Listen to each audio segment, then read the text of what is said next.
Once upon a time, there was a lovely girl named Cinderella. She had long red hair, bright green eyes, and freckles on her nose. Cinderella was clever, kind, and loved telling jokes.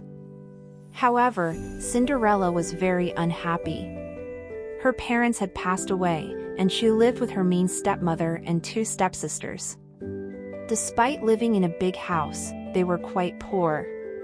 The stepmother wanted one of her daughters to marry a rich man to escape their poverty. But Cinderella's stepsisters weren't as pretty, kind, or funny as Cinderella. Every man who visited fell in love with Cinderella and ignored the stepsisters. This made the stepmother angry, so she made Cinderella do all the chores. "Sweep the hallway," she demanded. "Clean the kitchen. Cook our dinner. Tidy our bedrooms. Mop the bathroom. Wipe the windows. Quick! Hurry!" Cinderella's stepmother tried hard to make her miserable. The stepsisters had beautiful dresses and shoes, but Cinderella's dress was made of old rags. They ate delicious food, while Cinderella only had scraps. They slept in comfy beds, while Cinderella slept on a straw bed in the kitchen.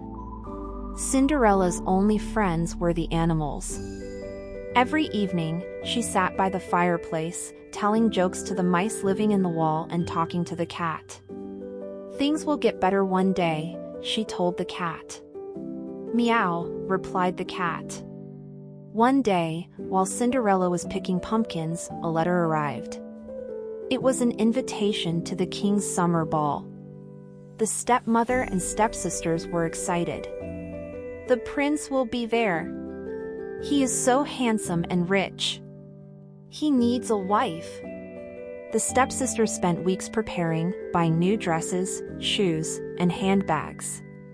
On the day of the ball, Cinderella helped them get dressed and do their hair. "I have a wonderful idea," exclaimed the youngest stepsister. "Cinderella, come to the ball with us. It will be more fun if you're there." "But you don't have anything to wear," laughed the oldest stepsister. "Maybe next time." Cinderella tried not to cry. She finished helping her sisters and went to the kitchen, sitting by the fire. "Things will get better one day," she told the cat. "Meow," the cat replied. Suddenly, there was a flash of light, and an old woman appeared in the kitchen. "Who are you?" stammered Cinderella. "I am your fairy godmother," said the old woman. "You are an orphan, and all orphans have a fairy godmother."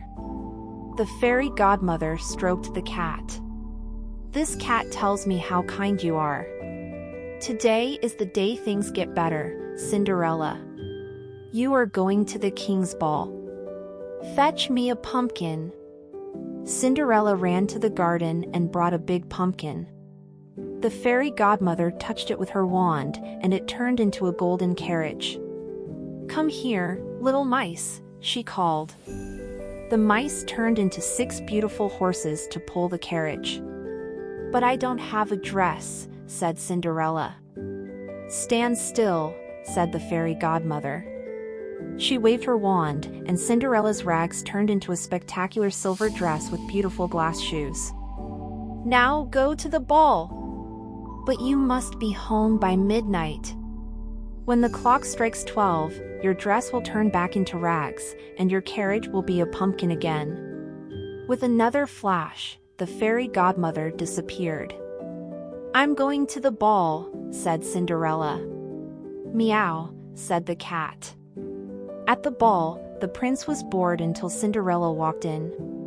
She was the most beautiful girl he had ever seen, with her red hair, kind eyes, and sparkling dress.